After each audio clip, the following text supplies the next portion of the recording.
It's that time again. It's pasta time.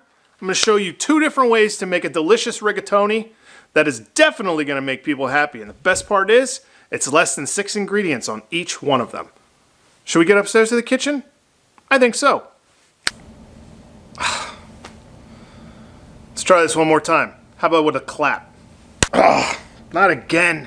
I shouldn't have snapped in the first place. One more time. This is going to work. Back in the chef coat. Please.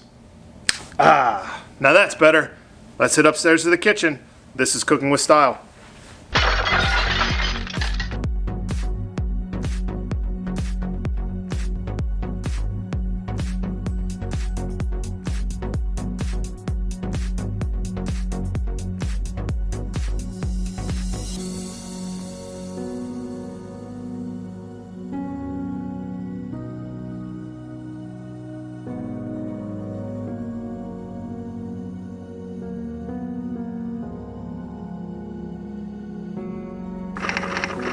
Welcome to Cooking with Style. Time for some Rigatoni Carbonara. Let's grab our ingredients. It's not a lot. Rigatoni pasta, some fresh eggs, black pepper, bacon, since we don't have any guanciale, Pecorino Romano cheese, and some kosher salt. Now we're going to need 3 egg yolks and 1 whole egg. Go ahead and separate your whites from your yolks. And of course, like me, I just use my fingers. Doesn't matter if it's messy. We're cooking, people.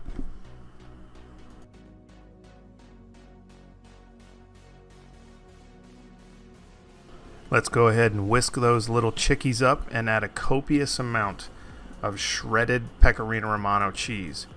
Please take the time to add this fresh from block. It is much better than the prefabricated stuff.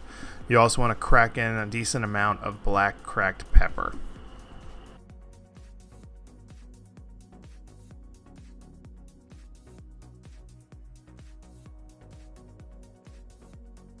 Let's get cooking.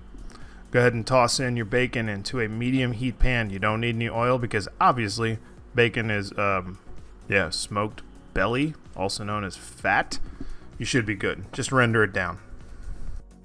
Now after about 5 or 6 minutes on medium heat, you're going to want to drain that bacon fat off. We're trying to keep this healthy, people. I mean, for God's sakes, we are using bacon. Now that our bacon is rendered and cooked, let's go ahead and cook our rigatoni pasta in boiling salted water until it hits al dente. Now also during this cooking process, you want to make sure when you're about halfway through, you want to reserve some of that salted water. Reason being, it's actually taking off some of the starch from that pasta, and that's going to act as a thickening agent for your sauce later on. That goes along really, really nicely with Pecorino Romano cheese.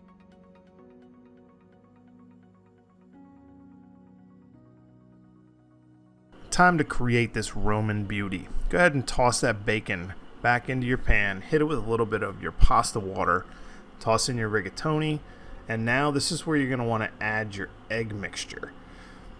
The trick to this whole egg mixture and cheese mixture is you want to pull it away from the fire.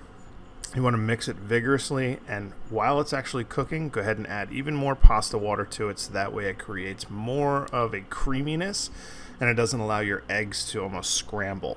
You want your cheese to melt, you want your eggs to cook, but you also want to utilize that water, that starchy water that is, to help you along and make it an even creamier texture.